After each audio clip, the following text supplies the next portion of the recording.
Ang kakulangan sa mga guidance counselor ang isa sa mga tinitingnan dahilan kung bakit malaking problema pa rin ang bullying sa bansa. Bukod sa mababang sahod, kaunti lang din ang mga kolehiyong nag-aalok ng ganitong kurso. Saksi, si Nico Wahe.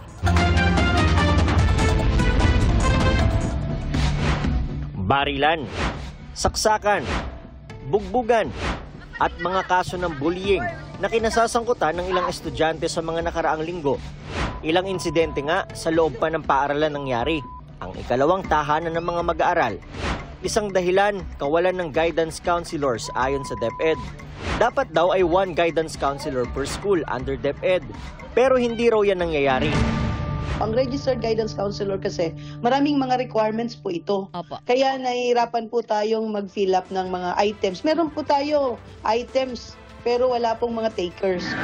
Hindi raw talaga biro ang maging registered guidance counselor ayon sa guidance counselor ng Balayan Senior High School sa Batangas na si Marian De Mesa. Para po tayo maging guidance counselor, first is you need to finish your MA in guidance and counseling first. And then po, after that, if you can take up, after defending your thesis, you will be working on now with your board examination. You will be reviewing for the board examination. Marami raw hindi nakakapasa sa board exam. Ayon sa DepEd, salary grade 11 ang sahod ng School Counselor Associate 1 sa mga public school. Katumbas yan na mahigit 30,000 hanggang mahigit 32,000 pesos.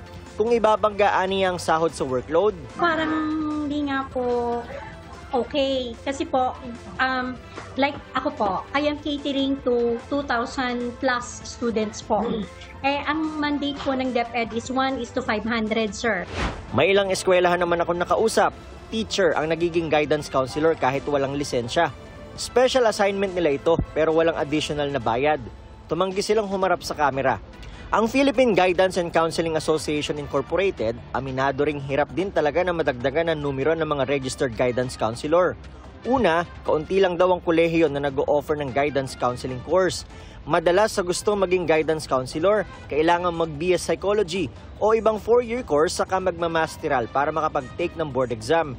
Malaking tulong daw na naipasa ng Republic Act 12080 o Basic Education Mental Health and Wellbeing Promotion Act. Ang pinaka naging target po nito is to hire. So, hindi ko lang po masyadong tanda yung mga SGs na. Pero hanggang SG24 na po siya, if I'm not mistaken, yun na po yung pinakamataas para maging position technical. Doon sa part na yun, marami na po hindi na pwede magbigay sa mga guidance counselors natin na mas malaki po yung sahod na ina-offer sa kanila.